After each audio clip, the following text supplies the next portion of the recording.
Donald Trump said it's highly unlikely that he'll fire Federal Reserve Chair Jerome Powell after signaling otherwise a day earlier in a private meeting with lawmakers.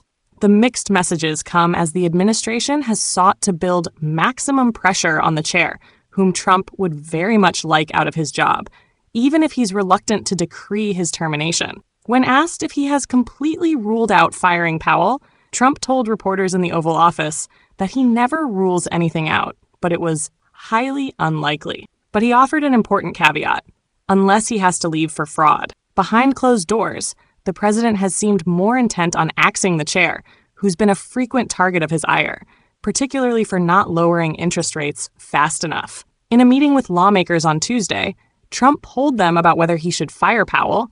A senior White House official told CNN, and he told them that he was going to fire him, maybe Wednesday, pointing to the $2.5 billion renovation plan at the Federal Reserve Building, which he claimed he was not happy about, according to a source briefed on the president's remarks in the meeting. He even gestured toward a document he said was a letter firing Powell, according to a person in the room.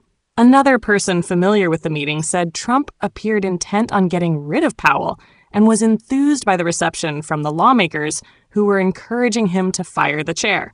Trump confirmed to reporters on Wednesday that he'd asked lawmakers about the concept of firing Powell, saying the ones he asked were largely in favor. But he called reports that he planned to fire Powell not true. Trump on Tuesday evening had suggested the building renovation plan might be sufficient cause to fire Powell, an escalation of his criticism of the Fed chair. But multiple sources said that it was unclear that anything was imminent in terms of firing. Trump has often made threats behind closed doors that he intends to fire individuals, including Powell. He's just toying with the idea right now, another White House official noted. There could be a revolt in global markets, including a possible collapse in the dollar and U.S. bonds, if Trump were to take the unprecedented step of removing Powell.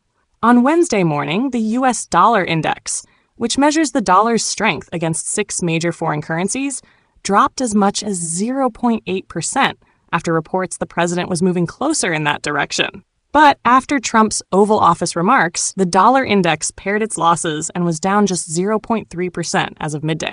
On Wednesday afternoon, some GOP senators expressed concern about the effects on the stock market if Trump were to fire Powell, and they defended the Fed's independence.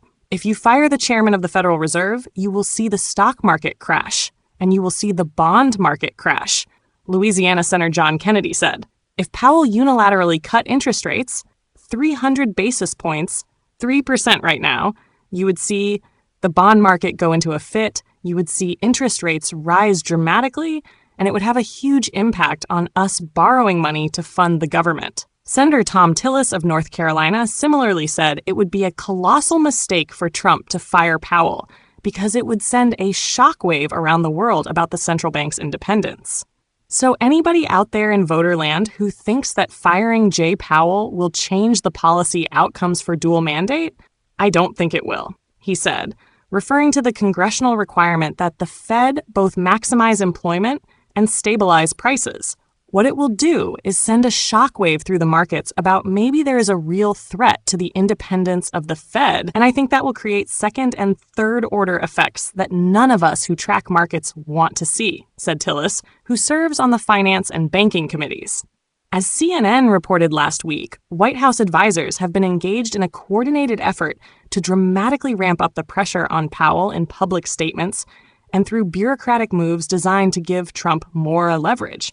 But that leverage, sources said, hasn't been designed to trigger Powell's removal, at least not yet. Instead, it's been part of an expanding effort to change Powell's and the Federal Open Market Committee's insistence on independence. Trump upped the pressure himself Tuesday evening when he suggested the building renovation could be cause to fire Powell. I think he's terrible. But the one thing, I didn't see him as a guy that needed a palace to live in, Trump told reporters, likening conversations with Powell to talking to a chair. But the one thing I would have never guessed is that he would be spending $2.5 billion to build a little extension onto the Fed, he added. When a reporter asked if that was a fireable offense, the president replied, I think it sort of is. For those close to Trump, The conversation about how to get rid of Powell without directly firing him has been ongoing for months. Last week, Russell Vought, the director of the Office of Management and Budget, OMB, accused Powell of breaking the law by failing to comply with government oversight regulations and lying to Congress about details of the planned renovation in a letter Vought posted to social media. Shortly after the letter was published, CNN reported Trump ousted 3 members of the National Capital Planning Commission, the federal government's central planning agency for the region, which would have an oversight role in the renovation project, and replaced them with loyalists. White House Staff Secretary Will Scharf, Deputy Chief of Staff James Blair, and OMB analyst Stuart Levenbach. Peter Navarro, the senior counselor for trade and manufacturing, wrote an op-ed calling Powell one of the worst Fed chairs in history, and Bill Polt, head of the Federal Housing Finance Agency, has called on Congress to investigate Powell.